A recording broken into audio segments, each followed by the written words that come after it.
A continuar nosotros con más porque es momento de hablar del dengue y también cuál es la situación preocupante que existe a nivel nacional. Para ello vamos a enlazarnos con el doctor Víctor Suárez. Él es jefe del Instituto Nacional de Salud y precisamente vamos a tocar ese tema. ¿Cómo está? Bienvenido. Buenos días, muchas gracias por la entrevista. Muy bien, doctor. Antes de iniciar toda esta conversación vamos a contextualizar el tema. Y lo invito a ver la siguiente nota porque combatir el dengue es un asunto que nos compete a todos. Ante su virulenta irrupción en varias regiones del país, a continuación sepa los síntomas que debe considerar y las pautas para evitar la formación de criaderos del zancudo transmisor. Hospitales como Santa Rosa de la región Piura nos muestra la crudeza del avance del dengue en nuestro país. Instalaciones desbordadas de pacientes que a nivel nacional suman más de 75.000 casos, así como 79 muertes. Veamos. Hospitales como el de Santa Rosa de la región Piura nos muestra la crudeza del avance del dengue en nuestro país. Instalaciones desbordadas de pacientes que a nivel nacional suman más de 75.000 casos, así como 79 muertes según el Ministerio de Salud. Un reto de salud pública que requiere el concurso de la ciudadanía para hacer frente a esta enfermedad. Para ello es necesario saber sus características y cómo surte su propagación. El dengue, fértil en zonas tropicales y subtropicales, es una enfermedad que se transmite mediante el zancudo conocido como Aedes aegypti. Una vez que este mosquito actúa sobre la piel, los síntomas se manifiestan de 4 a 10 días. El primero de ellos es fiebre alta, acompañada de dolor de cabeza, dolores musculares y en las articulaciones, náuseas, vómitos, glándulas inflamadas y sarpullido. En caso el dengue alcance en una categoría grave, puede causar fiebre hemorrágica, la formación de coágulos, así como dolor intenso en el estómago, vómitos persistentes, sangrado de encías y nariz, presencia de sangre en la orina y heces y dificultad para respirar.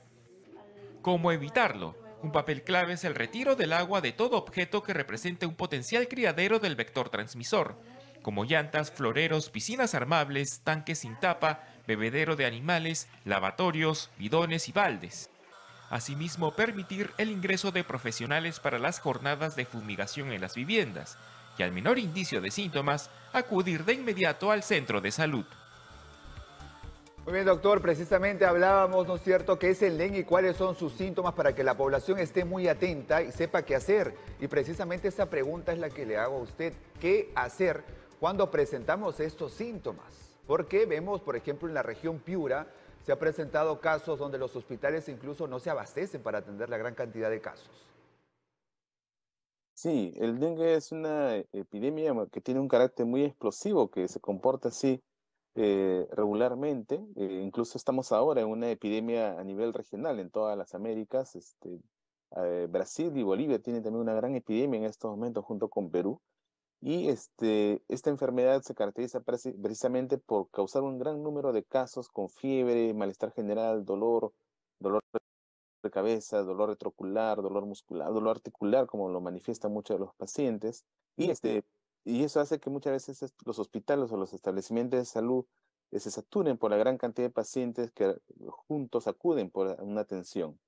Entonces, lo que está haciendo el Ministerio de Salud es fortalecer estos establecimientos de salud. Precisamente ha sacado un decreto supremo el día de ayer, ampliando la emergencia sanitaria que ya había En sido 20 declarada regiones. previamente en 20 regiones, así es, para justamente movilizar recursos para contratar más personal, contratar más fumigadores, tener más salas de hospitalización para todos estos pacientes. La letalidad, si bien son números dolorosos, 79 fallecidos, es relativamente pequeño todavía comparado con el número grande de casos que tenemos, ¿no? Entonces, las personas que tienen estos síntomas deben acercarse a los establecimientos de salud para recibir una evaluación clínica y poder identificar a aquellos que tienen lo que conocemos como signos de alarma para a ellos tener un manejo especial, que es el tenerlos en observación, hidratarlos y todo, ¿no? Muy Sobre bien. todo son a pacientes que tienen fiebre persistente, náuseas, vómitos o que tienen algún tipo de sangrado, o sea que les baja sangre por la nariz o sangre en las encías. Esos pacientes requieren un especial cuidado y atención, Muy ¿no? bien. Ahora, ¿cuándo el cuadro se complica? ¿Por qué una persona puede presentar un cuadro realmente bien complicado que le puede llevar a la muerte? Sí, estos cuadros especialmente se dan en lo que se conoce como los extremos de la vida, ¿no? O sea, los niños pequeños, a menores de 5 años, como en lo que son los adultos mayores, los mayores de 60 años. Esos dos grupos son los que tienen una mayor susceptibilidad de hacer una enfermedad grave, ¿no? En ellos es lo que podemos ver lo que se conoce como el dengue severo, con sangrado y todas estas cosas. Entonces, estas personas, cuando tienen así fiebre persistente, sospecha que es dengue, deben acercarse prontamente al establecimiento de salud para poder recibir una evaluación adecuada y si es necesario quedarse en observación con una buena hidratación, manejo de temperatura para evitar que se compliquen, ¿no? Ahora, todos los Ese es, establecimientos de salud cuentan con ese tema de evaluación para saber si es dengue. Me refiero a las postas médicas que hay en diferentes distritos, barrios de la capital y de diferentes partes del país. sí, se ha venido realizando una intensa capacitación a los médicos, que es siempre necesario porque el dengue a veces es una enfermedad un poco regional. El norte del Perú y la Amazonía están acostumbrados a ver dengue, pero el resto del país no, y son zonas relativamente nuevas. Para Lima, la extensión del dengue en estos momentos es relativamente nueva, ¿no? Siempre ha sido focos muy acotados, digamos, a diferencia de ahora que es un poco más extenso. Entonces, a través de la Escuela de Salud Pública del Ministerio de Salud se ha venido capacitando a todo el personal de salud para poder entrenarlos en el manejo de dengue, de manera que puedan reconocerse tempranamente estos signos de alarma que le mencionamos y evitar así que hayan complicaciones y hayan menos muertes lamentables que puedan ocurrir. Muy bien, y la pregunta que todos se hacen es, ¿cómo trato a un paciente en casa que tiene dengue y tiene todos los síntomas que ya hemos comentado? Porque mucha gente a veces pregunta, ¿y si me contagio, me pasa algo por atender al paciente? ¿O cuál es la forma correcta de poder tener a un paciente con dengue en casa?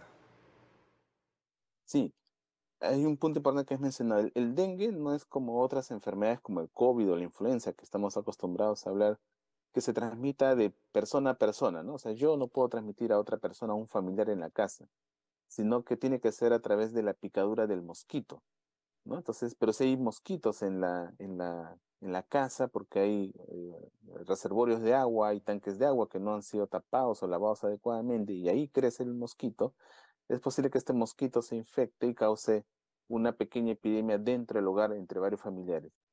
Pero si, salvo eso, yo no debo tener miedo en poder atender a un paciente con dengue, en cuidar a mi familiar con dengue. Ahora, el manejo de estos pacientes básicamente es bajar la temperatura con medios físicos, o sea, agua tibia, baño, ponerle pañitos húmedos en la cabeza y usar medicamentos como el paracetamol, ¿no? Para bajar la No se fiebre. recomiendan para bajar la fiebre, no se recomiendan lo que se conocen como los antiinflamatorios, ¿no? Que son otros medicamentos que también pueden ayudar a bajar la fiebre, pero en estos casos de dengue Solo no se paracetamol. indican. Así es, solo paracetamol y una buena hidratación, tomar abundantes líquidos para poder manejar bien lo que se conoce como el medio interno. Muy bien. Pero si el paciente presenta fiebre persistente que no baja después de 3 días, paciente que empieza a presentar sangrado en las encías o por la nariz, o que tiene dolor abdominal, ¿no? Y vómitos, ese paciente debe acudir de todas maneras A al un establecimiento de establecimiento de salud salud. para buscar una evaluación médica. Muy bien, para terminar ya, doctor, se habla de la vacuna. ¿Cómo vamos en ese proceso? ¿Tendremos, no tendremos vacunas? ¿Se está trabajando en ello? Sí, la vacuna es una opción importante que como Ministerio de Salud estamos evaluando y como todos los demás Ministerios de Salud de la región.